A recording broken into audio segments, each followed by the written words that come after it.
الحمد لله رب العالمين، الصلاة والسلام على سيد المرسلين وخاتم النبيين سيدنا وحبيبنا محمد وعلى آله وصحبه أجمعين ومن تبعهم بإحسان إلى يوم الدين وعنا معهم برحمتك یا ارحم الراحمین. با سلام و درود خدمت شما بینندگان عزیز. امروز هم در جستجوی گنج هستیم. این گنجی که امروز بحث میکنم بسیار گنج مهمیه. مثل بقیه گنج هایی که دیگه‌ای که برای شما بحث کرده بودم، اینم خیلی مهمه. از دست ندید این گنجینه های مهم رو.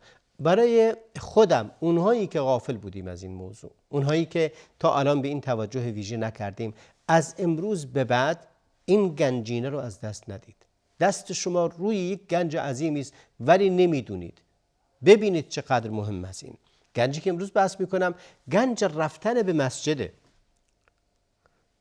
المشی الی الصلاه، یعنی راه رفتن به سوی مسجد برای ادای نماز. حالا اونایی که مسجد نمیرن، به هر عذری تو خونه نماز میخونن، یا خانمایی که تو خونه نماز میخونن، همین که بلند میشن راه میرن، وضو میگیرن میان، همه اینها براشون اجر و ثواب نوشته میشه. اما آقایان باید حتما سعی و تلاش کنند که نمازشون رو در مسجد بخونند و خود راه رفتن و حرکت به سوی مسجد بسیار ارزشمنده.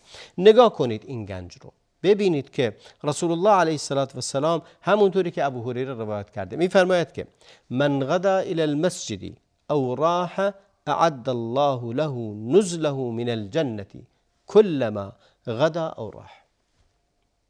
خیلی مهمه. عبارت و تعبیری که با کار رفته رو دقت کنید.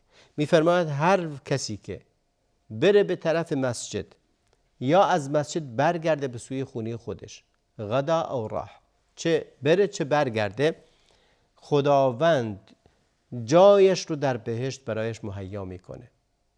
اعد الله نزله، یعنی جایی که در اونجا می نشینه، منزلش هست. منزلش رو، محل فرود آمدنش رو در بهشت براش مهیا میکنه. شما فکر کنید مثل چی هست؟ تصور کنید که هر بار که میخوای بری یه جایی که تو رو خیلی توقیر میکنند و احترام میکنند و دوست دارن، برات یک دوشکی میندازن، یه جایی رو مهیا میکنن، متکایی رو قرار میدن که اینجا جای نشستن فلانی هست. و این دلیل بر محبت، دلیل بر احترام، دلیل بر توقیر شماست که اونها دارن جا رو برای شما مهیا میکنن. خونه رو براتون جارو میزنن، مهیا میکنن که شما میایید. خونه رو بخور میکنند و عود میکنند و بوی خوش باشه و آماده باشه برای اینکه شما وارد بشید. هر بار که میرید مسجد و بر میگردید، خداوند بهشت رو، محل شما در بهشت رو، منزل شما در بهشت رو براتون مهیا میکنه. فرمود اعد الله له نزله من الجنه كلما راح غدا او راح. هر بار که این اتفاق میفته، خداوند جای تو رو در بهشت آماده میکنه. یعنی شمایی که دارید میرید مسجد و بر میگردید، همیشه جاتون آماده است، محلتون آماده است. اگر کسی در اون لحظه فوت کنه، بهشت آماده است، مستقیما میره در جایگاه خودش قرار میگیره. این چقدر دل گرم کننده هست و چقدر زیبا تعبیر داده شده از این. رسول الله علیه السلام به این تعبیر زیبا فرمودند خداوند جایت رو برای تو مهیا میکنه و این که دستور میده به ملائکه مهیا کنن. ملائکه دارن برای تو آماده میکنن، در خدمت تو هستند و استقبال میشه از تو و دوست داشتنی هستی و محبوب هستی. اینه که یکی از اجرهای بسیار بزرگ و یکی از ثروت‌های مهمیه. من جا دارم در بهشت و اونجا رو خداوند هر روز برای من آماده میکنه. اون وقت چه کسی به اندازه تو غنی و ثروتمنده؟ چه کسی به اندازه تو ثروت و سرمایه داره؟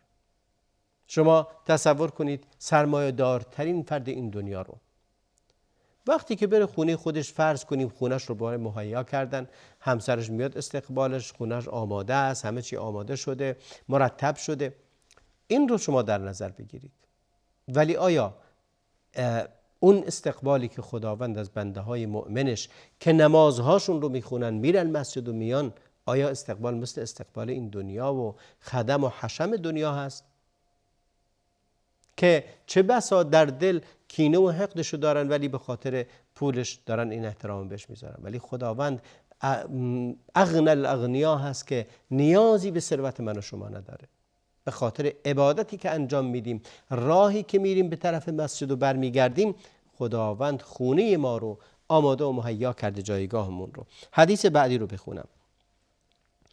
ابو موسی اشعری روایت کرده است که پیامبر اکرم علیه السلام فرمودند اعظم الناس اجرا، گفت که یعنی بیشترین اجری که یک فرد داره، فی الصلاة، فرمود اجرا فی الصلاة و ابعدهم فابعدهم ممشا، گفت که اون کسی که بیشترین اجر رو در نماز میبره اون کسیه که از راه دور میاد، خونش دورتره. و ابعدهم ممشا یعنی بیشترین راه رو میره، راه طولانی تری رو میاد. ما حالا میگیم خونمون دور از مسجد، همون تو خونه بخونیم. فکر نکردیم که وقتی که خونمون دورتره اجرمون بیشتره. باید خوشحال باشیم، بگیم خدای شکرت که خونم دوره و دارم اجر بیشتری میگیرم. به خاطر همین فرمود ابعدهم ممشا والذی ينتظر الصلاة حتى يصليها مع الامام اعظم اجرا من الذي يصلي ثم ينام. گفت که اما اون کسی که منتظر نماز میشه اجرش بسیار بیشتره. میری بلند میشی میری مسجد، از آن گفته شده وقت نماز داخل شده، دو حالت داره، یا همون جا که از آن رو شنیدی بلند میشی سر جا تو خونه خودت زود 2 رکعت نماز میخونی و میخوابی. یکی دیگه نه، بلند میشه میره مسجد، منتظر میشه تا امام اقامت کنه، اقامت شد توی مسجد، نمازشو به جماعت میخونه. این کس اجرش بسیار بیشتر از اونیه که نشسته 2 رکعت خونده و خوابیده.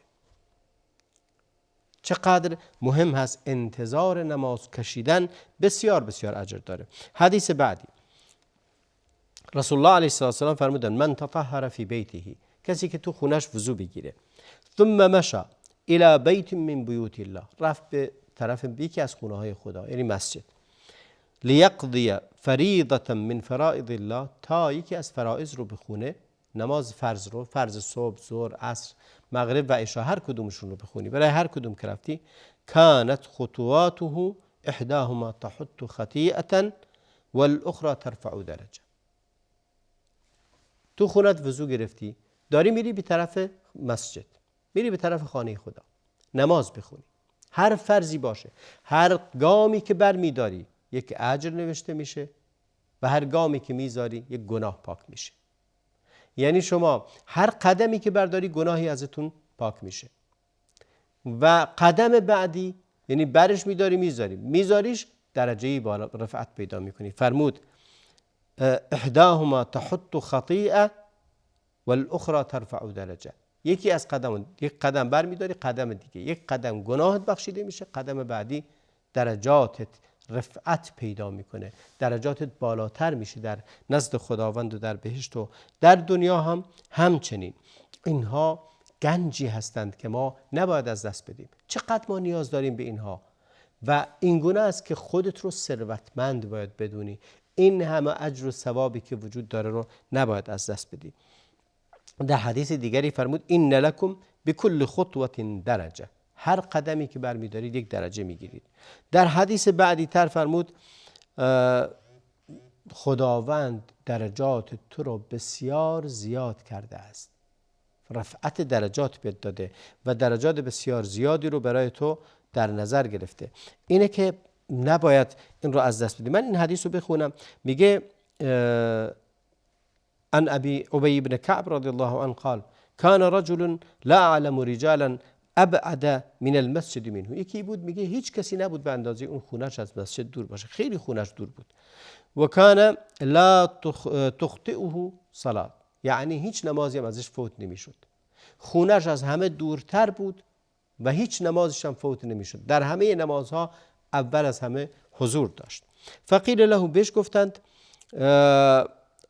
لو اشتریت حمارا ترکبه فی الظلماء و فی الرمضاء، گفتن که اگه یک الاغی بخری که سوارش بشی در وقت تاریکی و در وقت گرمای شدید، با اون میای دیگه راحت تری، یعنی هم زودتر میرسی، از گرمای کمی میبینی، همین که در تاریکی هم خب جایی نمیفتی. الاغه در تاریکی هم میبینه، میتونه بره، نمیفته توی چای، توی مشکلی، خطری براش دیگه نیست. وقتی شما سوار بر الاغه هستید امنیتت بیشتره، نه ماری، نه عقربی، نه چاهی، نه مشکلات خاصی نداری.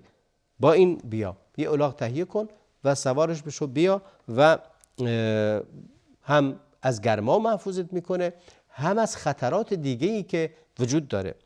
این گفت که ما یسرنی ان منزلی الى جنب المسجد و انی اريد ان یکتب لی ممشای الى المسجد. گفت که من اینو خوشحالم نمیکنه که نزدیک مسجد باشم. بهش گفته بودن که یه خونه هم کنار مسجد بخرید مثلا، و نه، منو خوشحال نمیکنه. من گفت که من میخوام اريد ان یکتب لی ممشای الى المسجد، که برای من نوشته بشه پیاده روی هایم به سوی مسجد، این برایم نوشته بشه، و رجوعی، و وقتی هم برمیگردم خونه اینم برام نوشته بشه. رجعت الى اهلی فقال رسول الله صلی الله علیه و سلم قد جمع الله لك ذلك كله.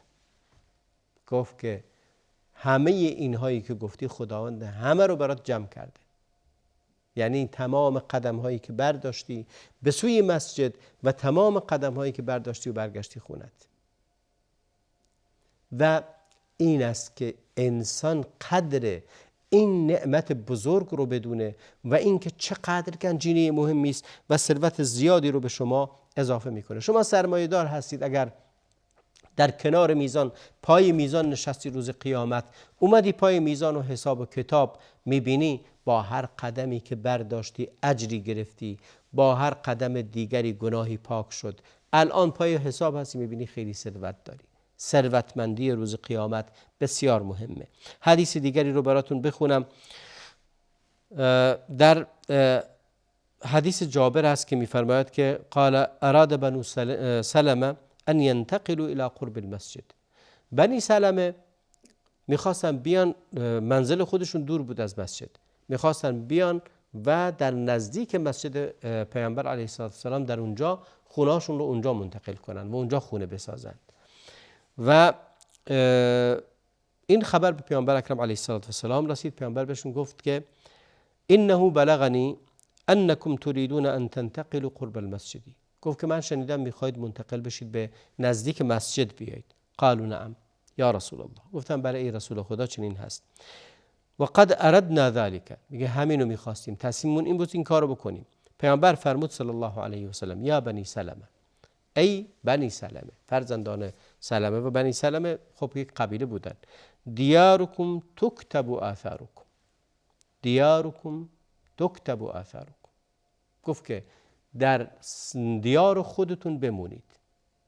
ظاهرا از مسجد دور بودن بنی سلمه. اینجوری نبوده که مثل امروز خونه ها کنار هم قرار بگیره و قبایل بچسبن به هم، یا مدینه یک شهری باشه که همه خونه ها در کنار همه. نه، قبایل هر قبیله خودش یک دیاری داشت، این دار و سرزمینش اونجا بود و این قبیله بودند و اونا دور بودند. پیامبر فرمود سرزمین خود، دیارتون رو بچسبید، به اونجا بمونید که آثار شما نوشته می شود. آثارکم تکتب آثارکم، یعنی مسیری رو که میاید به مسجد این نوشته میشه، اثر قدم های شما نوشته میشه، اینها شهادت میدن برای شما روز قیامت. و این خیلی مهمه. یکی دیگه از گنجینه های مهمی که در رفتن به مسجد وجود داره، تعلق قلب به مسجده. اون کسی که دلش هوای مسجد رو داره همیشه، اون از کساییه که در روز قیامت در سایه عرشه. در عرش قیامت، در عرش خدا روز قیامت هیچ سایه‌ای وجود نداره جز سایه خداوند. خداوند سایه‌ای رو گسترانیده است خاص یک دسته از مردم. یکی از اون دسته ها کسانی هستند که قلبشون معلق به مسجد. پیامبر اکرم در حدیث عرفه و رجل قلبه معلق بالمساجد، دلش آویزون در مسجد، میره خونه دلش مسجده، میره سر کارش دلش تو مسجده، میره مسافرت دلش تو مسجده، و خیلی مهمه همیشه در فکر نمازش هست. و ما سراغ داریم کسایی که در این زمان خودمون هم در هر جا می رفتند همیشه سوالشون اینه آیا وقت نماز نشده؟ کجا نمازمون رو بخونیم؟ نمازمون فوت نشه، مواظب باشید نمازمون قضا نشه. و اینه که این انسان دلش معلق به مسجد و به نمازه و این در سایه عرش در روز آخرت، در اون روزی که هیچ سایه دیگری نیست، همه گرما، همه خورشید، به آفتاب به سر انسانها نزدیک شده و بسیار نزدیک هست. ما حدیث دیگری رو بخونم. این حدیث همه ما بهش محتاجیم. فرمود الا ادلکم الا ما یمحو الله به الخطایا. پیامبر فرمود بهتون نگم که اون چیزی که خدا به وسیله اون گناهان رو میبخشه و یرفع به الدرجات و درجاتش انسان رو به وسیله اون بالا میبره. قالوا بلى یا رسول الله قال اسباغ الوضوء على المكاره و کثرة الخطى الى المساجد. اینه که در وقتی که براتون سنگین وضو بگیرید، یعنی وقتی هست که آب سرده وضو بگیرید، باعث نشه که شما نمازتون رو تأخیر کنید. وضوتون رو بگیرید بر مکاره، یعنی بر سختی ها، یا آب داغه یا شما تنبلی میکنید، برید بر مکاره وضوتون رو بگیرید. این یک. دو، فرمود کثرة الخطى الى المساجد، زیاد رفتن به مساجد و انتظار الصلاة بعد الصلاة، از هر نمازی که میخونی منتظر نماز بعدی باش. به انتهای برنامه امروز رسیدیم. تا برنامه دیگر و گنجی دیگر از گنجینه های خیر و برکت و ثروت، همه شما را به خدای بزرگ میسپارم. و صلی الله و بارک علی نبینا محمد و علی آله و صحبه اجمعین.